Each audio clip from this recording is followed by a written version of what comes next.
The illusion of balance. In 1819, the United States looked like a nation in perfect harmony, 11 free states, 11 slave states on paper. It was a flawless balance, a delicate scale that seemed to promise peace. Outsiders might have seen a country united, each side holding equal power, every voice supposedly heard in the halls of Congress. But beneath this calm surface, the reality was far more complicated. The so-called balance was little more than a mirage, a thin layer of order stretched over a country already simmering with tension. No one was truly satisfied. Northern states, with their growing cities and changing values, eyed the South's reliance on slavery with suspicion and moral outrage. Meanwhile, Southern leaders watched the North's rapid industrial growth and abolitionist whispers with growing anxiety, fearing for their way of life. Yet, for a brief moment, the numbers held. Politicians clung to the idea that as long as the states were evenly split, disaster could be kept at bay. But this fragile peace was never meant to last. The real force driving America wasn't balance, it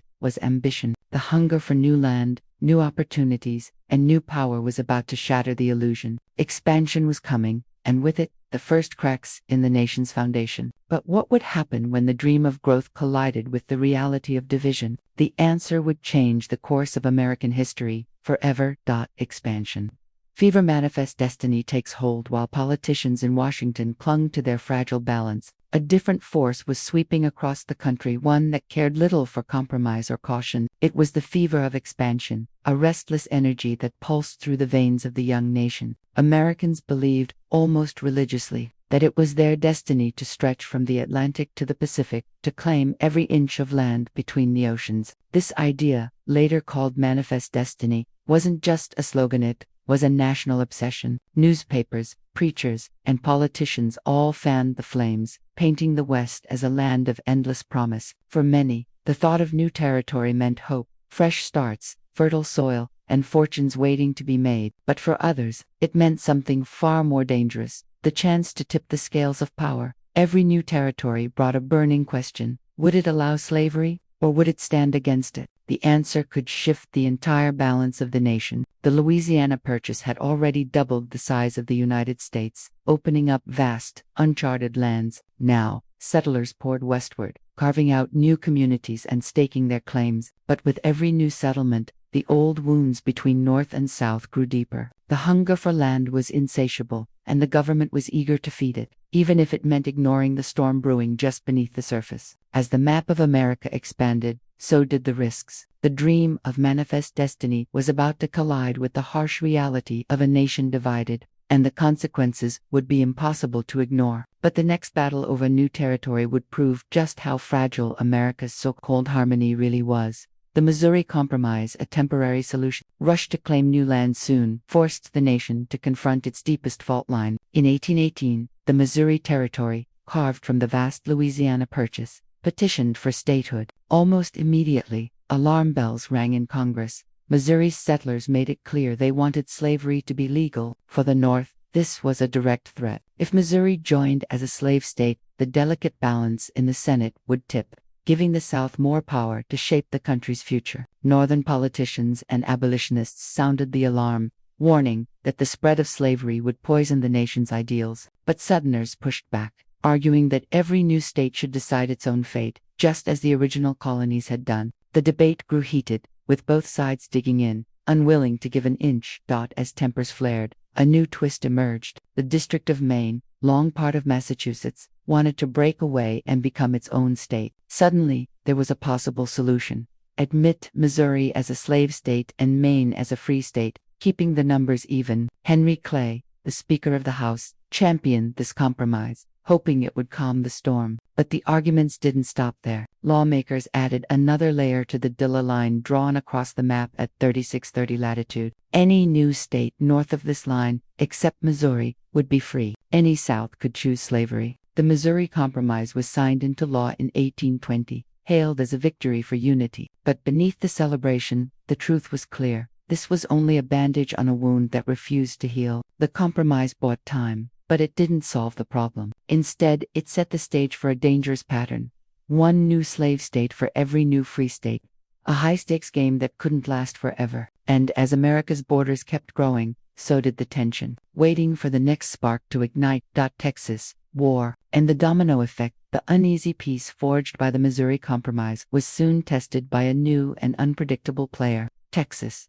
Once a rebellious province of Mexico, Texas had fought its own bloody battle for independence and emerged as a self-declared republic, but the Lone Star State wasn't content to stand alone. Its leaders had their eyes set on joining the United States, and they made their intentions clear. Texas wanted in, and it wanted in as a slave state. At first, Washington hesitated. Annexing Texas meant not only upsetting the delicate balance between North and South, but also risking war with Mexico, which still considered Texas its own. Yet, the drumbeat of manifest destiny was impossible to ignore. The idea of expanding America's borders, of claiming new land and new power, was too tempting for politicians to resist. In 1845, Texas was officially welcomed into the Union, and the consequences were immediate. The North saw the move as a blatant attempt to strengthen the slave states, while the South celebrated a major victory. But the real trouble was just beginning. Texas's entry brought with it a tangled web of land claims, many of which overlapped with Mexican territory. President James K. Polk, a fierce believer in America's right to expand, wasted no time. He sent diplomats to Mexico with an offer to buy California and New Mexico, but the proposal was flatly rejected. Polk, undeterred, decided to force the issue. He ordered American troops to the disputed border, knowing full well that a clash was inevitable. When shots were finally fired, Polk seized the moment, declaring that American blood had been shed on American soil. The Mexican-American War had begun. The war was swift and brutal, with American forces pushing deep into Mexican territory. Victories piled up, and soon the U.S. flag flew over Mexico City itself. The Treaty of Guadalupe Hidalgo ended the conflict, handing over a vast swath of land including California, New Mexico, Arizona, and more to the United States. On paper, it was a triumph for manifest destiny, but in reality, it was a ticking time bomb. Every new acre of land reignited the old debate. Would these territories allow slavery, or would they stand against it? The dominoes had started to fall, and the nation was now racing toward a crisis that no compromise could contain. The next chapter would see America's leaders scrambling for answers as the stakes grew higher than ever. Compromises and chaos. The 1850s unraveled. Ink was barely dry on the Treaty of Guadalupe Hidalgo when the United States found itself staring down a new crisis. The vast lands won from Mexico, California, New Mexico, Utah, and beyond were now up for grabs. And the question of slavery loomed larger than ever. Almost overnight, California's population exploded, thanks to the gold rush, and the territory was ready to join the Union. But California's request to enter as a free state sent shockwaves through Congress. The South saw it as a direct threat, a move that would tip the balance in favor of the North. The debate grew so heated that some politicians openly talked about secession, and the country teetered on the edge of chaos. Desperate to hold the nation together, lawmakers crafted the Compromise of 1850, a tangled web of bills meant to please both sides. California would be admitted as a free state, but in a controversial twist. It was required to send one pro-slavery senator to Washington to maintain the uneasy balance. Meanwhile, the rest of the new territories would decide the slavery question for themselves. A concept called popular sovereignty. On paper, it sounded fair. In practice, it was a recipe for disaster. The compromise also included the Fugitive Slave Act, a law that forced even free states to help capture and return escaped slaves. This infuriated Northerners, who saw it as a direct attack on their values and freedoms. But the chaos didn't stop there. In 1854, Senator Stephen Douglas introduced the Kansas-Nebraska Act, which split the Nebraska Territory in two and let settlers vote on whether to allow slavery. The result was a mad rush of pro- and anti-slavery settlers flooding into Kansas, each side determined to sway the outcome. What followed was a wave of violence and intimidation so fierce that the territory earned a new name, Bleeding Kansas. Towns were burned, families torn apart, and the nation watched in horror as neighbor turned against neighbor. The promise of popular sovereignty had unleashed a storm, and the fragile peace of the past was shattered. With every compromise, the country only seemed to drift further apart, and the next confrontation was already on the horizon, waiting to push America even closer to the brink. North versus South. Two Americas collide. By the mid-1800s. The United States was no longer a single nation in spirit, but two distinct societies locked in a slow-motion collision. The North, fueled by the fires of industry, was transforming at a dizzying pace. Factories rose in city after city, railroads stitched the landscape together, and waves of immigrants brought new ideas and energy. In this world, slavery seemed not just unnecessary, but morally indefensible. Many Northerners, inspired by abolitionist voices and the example of European nations that had already outlawed slavery, began to see the institution as a stain on the country's soul. Newspapers, churches, and public meetings buzzed with calls for change, and the movement to end slavery gained momentum with every passing year. But south of the Mason-Dixon line, life moved to a different rhythm. The Southern economy was built on vast plantations and endless fields of cotton, tobacco, and rice. Here, slavery wasn't just an economic system, it was the foundation of society itself. The invention of the cotton gin had only deepened this dependence, making slave labor more profitable than ever. For many Southerners, any threat to slavery was a threat to their very way of life, their families, and their future. The idea of abolition was met with fierce resistance, and even those who privately questioned the morality of slavery often felt trapped by the economic realities around them. This growing divide wasn't just about economics or morality, it was about identity. Northerners and Southerners saw themselves as fundamentally different people with different values, dreams, and fears. The North worried that the South wanted to spread slavery into every new territory, while the South feared that the North would one day try to take away the slaves they already had. Both sides saw the other as a threat, and trust evaporated. Layered on top of this was the debate over states' rights versus federal power, while some argued that the real fight was about who should control the future of the country. The truth was that slavery was the issue that made compromise impossible. The two Americas were drifting further apart, and every new law, every new territory, only widened the chasm. The stage was set for a confrontation that would shake the nation to its core, and the next spark was already smoldering, ready to ignite, fanning the flames. Political and social explosions. As the 1850s wore on, the fragile threads holding the nation together began to snap, one by one. Every new law, every heated debate, seemed to pour more fuel on the fire. The Fugitive Slave Act, part of the Compromise of 1850, was a turning point. Suddenly, the federal government was not just allowing slavery to exist, it was actively hunting down those who tried to escape it, even in states that had outlawed the practice. Northern citizens, many of whom had never seen slavery up close, were now forced to confront its brutal reality. Outrage spread like wildfire. Secret networks like the Underground Railroad grew bolder, and abolitionists became more vocal, risking everything to defy the law. This rising anger found a new political home in the Republican Party. Formed in direct opposition to the spread of slavery, the party quickly attracted a mix of former Whigs, Free Soilers, and anti-slavery Democrats, all united by a single cause. Among their ranks was a tall, sharp-witted lawyer from Illinois, Abraham Lincoln. Though he lost his first Senate race, Lincoln's debates with Stephen Douglas electrified the North and made him a household name. To many Southerners, however, Lincoln was a symbol of everything they feared, a leader who might one day use federal power to destroy their way of life. But the political battles in Washington were nothing compared to the violence erupting on the frontier. In Kansas, the promise of popular sovereignty had turned into a nightmare. Pro-slavery and anti-slavery settlers flooded the territory, each determined to claim it for their side. Ballots were stuffed, elections rigged, and when words failed, guns took their place. The territory descended into chaos, homes burned, families fled, and neighbors became enemies. The violence was so relentless that newspapers dubbed it Bleeding Kansas, a warning of what could happen if the rest of the country followed the same path. Tensions reached a boiling point in Congress itself. In 1856, Senator Charles Sumter delivered a fiery speech condemning slavery and its supporters. Days later, he was brutally attacked on the Senate floor by a Southern congressman. Beaten so badly, he would not return to work for years. The message was clear. The time for polite debate was over. With every act of violence, every political insult, the nation edged closer to disaster. The next blow would come not from a politician or a law, but from a courtroom, a decision that would shatter any remaining hope for compromise. The Dred Scott case.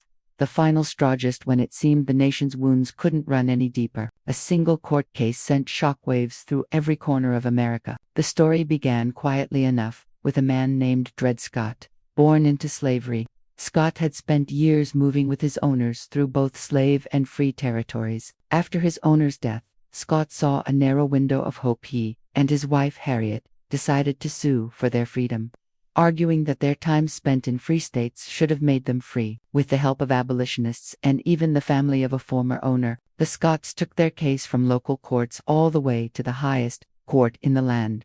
The legal battle dragged on for years, with victories and setbacks at every turn. At first, a Missouri court agreed with the Scotts, granting them their freedom, but the decision was quickly overturned, and the case spiraled upward to the U.S. Supreme Court in 1857. The nation held its breath as Chief Justice Roger Taney delivered the verdict. The ruling was devastating. Not only did the court declare that Dred Scott and his family must remain enslaved, but it went even further. Taney's opinion stated that no person of African descent, free or enslaved, could ever be considered a citizen of the United States. In one sweeping decision, the Supreme Court had stripped away hope from millions and declared that the federal government had no power to ban slavery in any territory. The reaction was immediate and explosive. In the North, outrage boiled over. Newspapers condemned the decision as a betrayal of the nation's founding ideals, and abolitionists saw it as proof that the system was rigged against them. In the South, the ruling was celebrated as a victory, a legal shield for the expansion of slavery. But even some moderates were shaken by the court's overreach, realizing that compromise was slipping further out of reach. The Dred Scott decision didn't just close the door on peaceful solutions, it slammed it shut and locked it tight. For many, it was the final straw, the moment when hope for reconciliation died. The country was now hurtling toward a breaking point, and the next act would be written not in courtrooms or Congress, but in blood. John Brown and the point of no return. As the nation reeled from the shock of the Dred Scott decision, a new figure emerged from the shadows, one whose actions would push America even closer to the edge. John Brown was no ordinary abolitionist, driven by a fierce, almost prophetic sense of justice.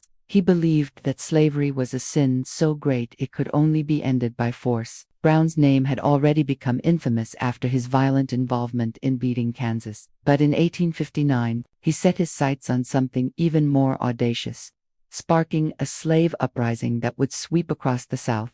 On a chilly October night, Brown and a small band of followers launched a daring raid on the federal armory at Harper's Ferry, Virginia. Their plan was simple but bold: seize weapons, rally enslaved people to their cause, and ignite a rebellion that would topple the institution of slavery once and for all. The initial attack caught the town by surprise, and for a brief moment, it seemed as if Brown's gamble might succeed. But the response was swift and overwhelming. Local militia and US Marines, led by none other than Robert E. Lee, quickly surrounded the armory. After a tense standoff, Brown and his men were captured or killed, their dream of revolution crushed in a matter of hours. The aftermath of the raid sent shockwaves through the country. In the North, many saw Brown as a martyr, a man willing to die for the cause of freedom. His execution only deepened the sense of injustice and inspired more to join the abolitionist movement. In the South, however, Brown's actions confirmed their worst fears. Rumors spread like wildfire. If one man could come so close to inciting rebellion, what might happen if more followed? Paranoia gripped the region, and talk of secession grew louder with each passing day. John Brown's raid didn't start the Civil War, but it made it feel inevitable. The lines were drawn, and trust between North and South was shattered beyond repair. The nation was now a powder keg, and the next spark would come from the highest office in the land. With the election of Abraham Lincoln just around the corner, America was about to cross a line from which there would be no return.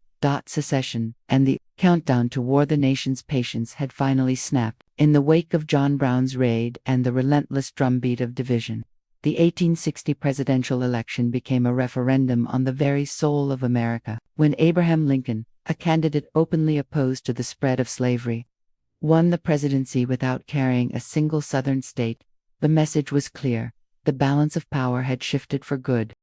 In the South, panic turned to outrage. Many saw Lincoln's victory not just as a political defeat, but as a direct threat to their way of life, a sign that the federal government might soon move to abolish slavery altogether. South Carolina wasted no time. Within weeks of the election, its leaders called a special convention and voted unanimously to secede from the Union. Their declaration was blunt: accusing the North of hostility and insisting that a geographical line had been drawn across the country. The dominoes fell quickly. Mississippi, Florida, Alabama, Georgia, Louisiana, and Texas followed, each state convinced that their only hope for survival lay in breaking away. By early 1861, 11 states had joined together to form the Confederate States of America, choosing Jefferson Davis as their president and drafting a new constitution that enshrined the right to own slaves. The North, meanwhile, was stunned. Many had believed that talk of secession was just political theater, a bluff to win more concessions. But as state after state left the Union, the reality set in. The country was coming apart at the seams. Lincoln, still weeks away from taking office, insisted that he had no intention of interfering with slavery where it already existed. But his words fell on deaf ears in the South, where trust had long since evaporated. The Confederacy began seizing federal property, raising armies, and preparing for the conflict they saw as inevitable. The two sides could not have been more different. The Union boasted a population more than double that of the Confederacy, along with the lion's share of the nation's factories, railroads, and financial resources. But the South had its own advantages: experienced military leaders, a culture steeped in martial tradition, and the fierce determination of people fighting for their homes. As winter turned to spring, both sides braced for the storm to come. The final break would come at a lonely outpost in Charleston Harbor, where Union troops held out against mounting pressure. The first shots were about to be fired, and the countdown to war had reached its final seconds. The first shots, Fort Sumter, and the Civil War begins. As the winter of 1861 faded into spring, the United States stood on the edge of a precipice. The air was thick with uncertainty, rumors, and fear. In the South, the newly formed Confederacy was moving quickly, seizing federal arsenals, post offices, and forts. Yet one stubborn Union outpost remained: Fort Sumter, a brick fortress perched on a small island in Charleston Harbor, South Carolina. For weeks, the fort's small garrison, led by Major Robert Anderson, had watched as Confederate forces tightened their grip, building batteries and training cannons directly on their walls. Supplies inside the fort dwindled, and the men grew weary, but Anderson refused to surrender. To him, Fort Sumter was more than just a military post. It was a symbol of the Union's resolve. The standoff could not last forever. In Washington, Abraham Lincoln faced his first true test as president. He knew that sending reinforcements might provoke a fight, but abandoning the fort would signal weakness and perhaps encourage more states to secede. After days of agonizing debate, Lincoln made his decision. A relief expedition would be sent, but only with food and basic supplies, not weapons. The message was clear: he would not fire the first shot, but he would not back down either. Confederate leaders, however, saw things differently. To them, the presence of Union troops on Southern soil was an insult that could not be tolerated. On April 12, 1861, before Lincoln's supply ships could arrive, Confederate General P.G.T. Beauregard gave the order. As dawn broke, the first cannon roared to life, sending a shell arching through the early morning sky. The bombardment of Fort Sumter had begun. For 34 hours, the fort was pounded by artillery from all sides. Smoke filled the air, walls crumbled, and flames licked at the barracks. Inside, Anderson's men did what they could, but they were hopelessly outgunned and outnumbered. Finally, with his supplies gone and his men exhausted, Major Anderson agreed to surrender. Not a single soldier on either side had been killed in the bombardment, but the impact was immediate and irreversible. News of the attack raced across the country, electrifying the North and the South alike. In the North, crowds filled the streets, demanding action and vowing to preserve the Union at any cost. In the South, the fall of Fort Sumter was celebrated as proof that the Confederacy could stand on its own. The time for compromise was over. The first shots had been fired, and the Civil War had begun, a conflict that would test the nation's very soul and leave scars that would last for generations. The first shots, Fort Sumter, and the Civil War begins. The winter of 1861 faded into spring. The United States stood on the edge of a precipice. The air was thick with uncertainty, rumors, and fear. In the South, the newly formed Confederacy was moving quickly, seizing federal arsenals, post offices, and forts. Yet one stubborn Union outpost remained: Fort Sumter, a brick fortress perched on a small island in Charleston Harbor, South Carolina. For weeks, the fort's small garrison, led by Major Robert Anderson, had watched as Confederate forces tightened their grip, building batteries and training cannons directly on their walls. Supplies inside the fort dwindled, and the men grew weary, but Anderson refused to surrender. To him, Fort Sumter was more than just a military post. It was a symbol of the Union's resolve. The standoff could not last forever. In Washington, Abraham Lincoln faced his first true test as president. He knew that sending reinforcements might provoke a fight, but abandoning the fort would signal weakness and perhaps encourage more states to secede. After days of agonizing debate, Lincoln made his decision. A relief expedition would be sent, but only with food and basic supplies, not weapons. The message was clear. He would not fire the first shot, but he would not back down either.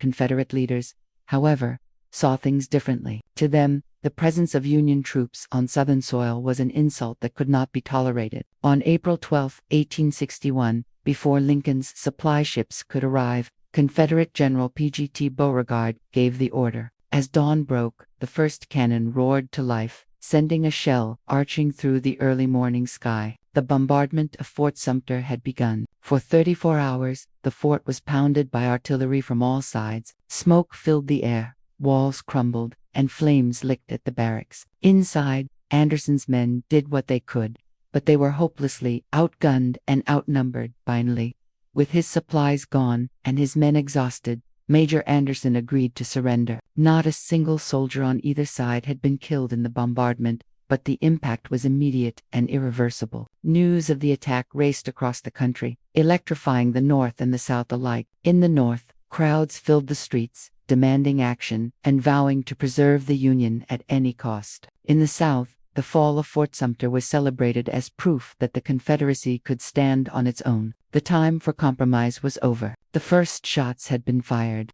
and the Civil War had begun, a conflict that would test the nation's very soul and leave scars that would last for generations.